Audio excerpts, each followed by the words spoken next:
Iran said it may allow inspectors from the UN nuclear watchdog access to a military complex suspected of hosting atomic research, although Tehran has always denied the Parchin site as a nuclear facility. The IAEA inspectors will arrive in Iran for a new round of talks on Wednesday. In another move aimed at easing the tension over its nuclear ambitions, Tehran said it is converting enriched uranium into reactor fuel, and that will slow the build-up of material which could potentially be used to make nuclear weapons. Well, let's discuss this now with Matthew Mikowski. He's Research Fellow in Nuclear Security at Queen Mary University in London. Matthew, Iran has resumed, as I just said, converting some of its enriched uranium into fuel, proving it to be for peaceful purposes. Do you think that this gesture will ease tensions in any way over its suspected nuclear weapons program? Hello there. First of all, yes, it is a very good piece of information that we've just received, and certainly a piece of information the international society was looking for. It is important to remember that Iran, over the past year, has converted almost half of its enriched uranium that is enriched just below 20%, to nuclear reactor fuel. This is a form that is non-enrichable and can be reversed. It can still be potentially used for further enrichment, but this process is very difficult. But this is definitely a very good piece of information, should it indeed be confirmed by the report by IAEA that we are expecting at the end of this month. So you're a nuclear security expert. On what you just said, is Iran really posing a threat? Is Iran posing a threat? This is a question that's been asked repeatedly pretty much over the past 20 years, and the answer to this question is still, we don't know. There are certain aspects of the nuclear program that are questionable. Concerns have been raised. But is it really dangerous? We don't know. But this is definitely a good sign. And also another good sign, Matthew. Another good sign. We say we don't know. We've talked about this idea of the enriched uranium being turned into fuel, which could be for peaceful purposes. Also, what about this other move that it's now allowing inspectors to go to its Marchin military site, which was, of course, suspected as a nuclear development facility. So, again, is that another way of Iran saying, look, we have nothing to hide? Indeed, this is a very important information, and again, should it be confirmed, Parchin is a military site, and under the current international legal structures, the international society has no access to that site unless allowed by the Iranian regime as perhaps a trust-building exercise.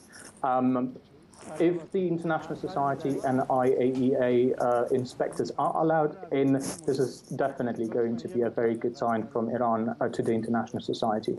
It has to be mentioned that the IAEA, this would not be the first time IAEA would go into Parchin. The IAEA was there, if I'm not mistaken, 3 times, and they have not found anything, but there are still concerns that have been raised, and Iran has not yet replied to questions posed to them. So does this, though, provide a positive context for tomorrow's talks and the upcoming 6-party talks that are likely perhaps to bring any sort of breakthrough?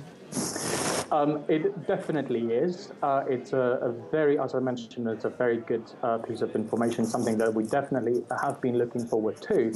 But one thing has to be still mentioned.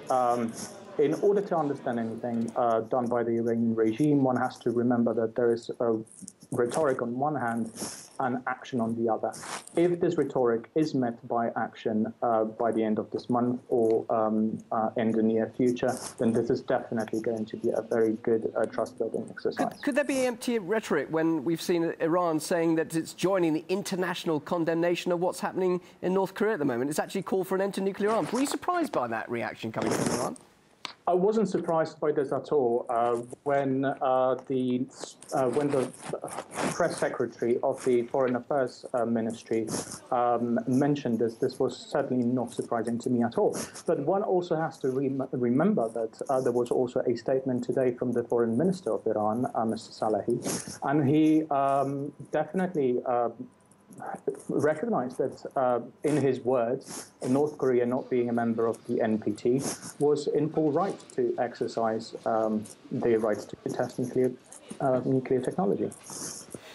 OK, well, we could talk more about North Korea, but of course we're talking really about at the moment what's happening in Iran. A lot of talk and aggressive talk from Israel, indeed talk from the US as well. And we don't know what Obama's going to say in today's speech concerning Iran. But do you think that there is a chance now that tensions could be easing and there's going to be less talk of any chance of a military strike that many analysts are talking about? I mean, that's unrealistic, isn't it? There is a chance of some sort of a deal. This will obviously depend on what kind of a proposal the international society will make, and what kind of proposal will come from Tehran. One thing many analysts tend to agree on is that in order to stop the whole crisis, the Iranian crisis, there is a need for direct Iranian-American talks. And this is something that we still are not seeing at all. In fact, the Supreme Leader, Khamenei, mentioned that there will be no talks with the US unless all sanctions are dropped. There have been different remarks made by President Ahmadinejad, but President Ahmadinejad's remarks have to be taken with a bit of caution, because for those who watch Iran very closely, you would know that President Ahmadinejad has been a bit of a lame duck president for the past 1 year. Just briefly, from a nuclear security expert, Obama's got his hands full now, hasn't he? What we're seeing in North Korea, and of course with those tensions ongoing with Iran.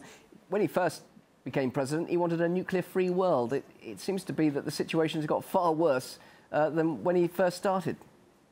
Yes, indeed. And in fact, some of the commentators today have also mentioned that this show of so-called strength by North Korea will also indicate to Iran the ability to act without any impunity in the international society. Obviously, we need to wait for the actual reaction of the international society, but there have been even remarks made today that, in fact, there could have been some sort of Iranian cooperation with North Koreans in doing this test. But obviously, there is, for the moment, no information whatsoever to substantiate that. Difficult final question, but is the world a safer place, though, in terms of nuclear threats? Yes or no? Just briefly.